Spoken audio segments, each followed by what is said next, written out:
Assalamualaikum warahmatullahi wabarakatuh. Perkenalkan, nama saya Desi Suci Hestiana, calon guru penggerak angkatan 11. Di sini saya akan mendemonstrasikan kontekstual modul 1.1 tentang pendidikan yang berpihak pada murid. Asas pemikiran Ki Hajar Dewantara tentang pendidikan. Yang pertama, pendidikan adalah tempat persemaian benih-benih kebudayaan dalam masyarakat. Ki Hajar Dewantara memiliki keyakinan bahwa untuk menciptakan manusia Indonesia yang beradab, maka pendidikan menjadi salah satu kunci utama untuk mencapainya. Pendidikan dapat menjadi ruang berlatih dan bertumbuhnya nilai-nilai kemanusiaan yang dapat diteruskan atau diwariskan.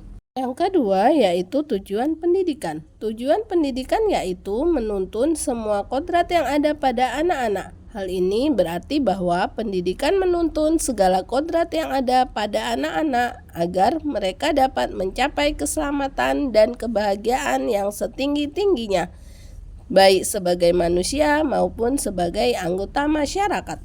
Pendidikan bertujuan untuk menuntun anak untuk menebalkan garis samar-samar agar dapat memperbaiki lakunya untuk menjadi manusia seutuhnya.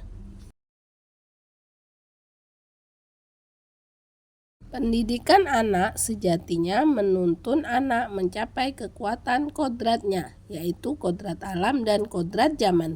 Kodrat alam merupakan kondisi anak sejak lahir yang dipengaruhi oleh kultur budaya dan lingkungan tempat anak berada. Sedangkan kodrat zaman adalah perubahan yang selalu terjadi dari waktu ke waktu. Pendidikan juga menuntun dan melatih budi pekerti yang merupakan keselarasan atau keseimbangan hidup antara cipta, rasa, karsa, dan karya. Keselarasan hidup anak dilatih melalui pemahaman kesadaran diri yang baik tentang pengelolaan dirinya. Kemudian, dilatih mengelola diri agar mampu memiliki kesadaran sosial bahwa dia tidak hidup sendiri dalam relasi sosialnya, sehingga dalam membuat keputusan dapat dipertanggungjawabkan untuk kemerdekaan dirinya dan orang lain. Sesuai dengan asas pemikiran Ki Hajar Dewantara tersebut, maka dalam pendidikan sekolah, guru harus berpihak pada murid. Pendidikan menciptakan ruang bagi murid untuk bertumbuh secara utuh agar mampu memuliakan dirinya dan orang lain, dan menjadi mandiri.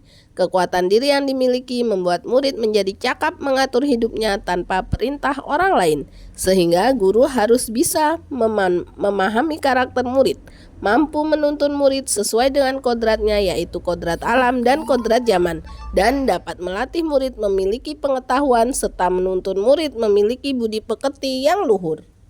Tentu kita sudah memahami tentang semboyan trilogi pendidikan Ki Hajar Dewantara. Yang pertama, Ingarso Sung Tulodo. Sebagai seorang pendidik harus mempunyai perilaku yang baik sehingga dapat memberi contoh dan teladan kepada murid. Yang kedua, Ingmadyo Mangunkarso. Sebagai seorang pendidik harus dapat memberikan motivasi, membangkitkan semangat dan kemauan murid untuk terus belajar, berinovasi, dan berprestasi.